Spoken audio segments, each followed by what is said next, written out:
زۆراڤا ساڵên هەشتەیدا هات ئاواکردن وڵاتیên wê jî penaberê deverên Kurdî ji ber rewşa xirab ya aborî piraniyê wan xwe li vê taxê girtin û tê naskirin wek taxek ku seranser Kurd lê dijîn. 1983 li vê ava kiriye. Em gelkî avakirina zava de em reht bî. Derê pêka xweş dika lexistin û me li vê çêde ava kir çêkê gelkî nexweş bî. Li vê çêde me ava kir 10 sala me kiştan îzzet zehmetî vekelebeyî.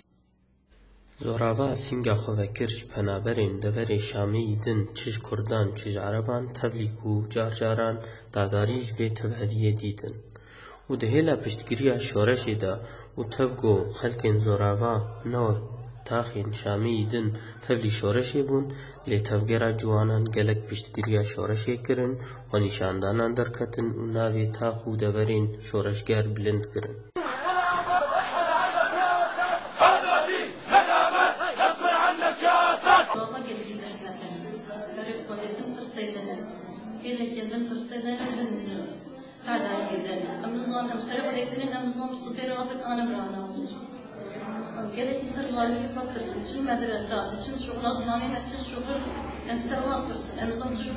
إيطاليا دبشتي شورشي بس بيكريجا عالم جوان مناطق دورا شامي قالك رفيان ولاتي خديسة لويد ريجيمان فتراكي ديس كارتون ديسا جارك دنيا فقريان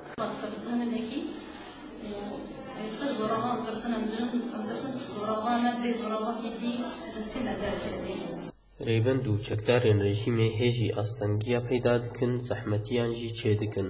Millet ji ber vê yekê û ji tirsa topbaran û çekên rejîmê û vê rewşa ewlekarî vegerane deverên xwe û careke din jî ji feqîriya bêçar vegerane penabergeha xwe li Şamê tev hemî rewşa xerab. Belî seroja xortin derê me şopa kirin yani ne em dikarin bînin û ne rê me dikarin bînin.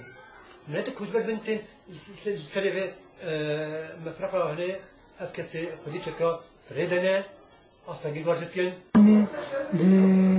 حوليا زوراوادي أو حاجز عالمي عاجز ذكي عالمي مضايقي خلقي ذكي سؤالي نتجيد ذكي إنك شيء سبيش عسكرات كتن شارعي ما وشارعي ما قريان تف شكي خوي وتف شكي خوي قران وإيه سفك ضد باباني بيشا ما سكن عندن شغلي حزار عسكري يجدر سكن عندن Bihêviya azadiya Sûriyê û serkeftina şoreşê û tev hemî astengiyê jiyanê û astengiyên ewlekarî zoravahîn li ber xwe dide.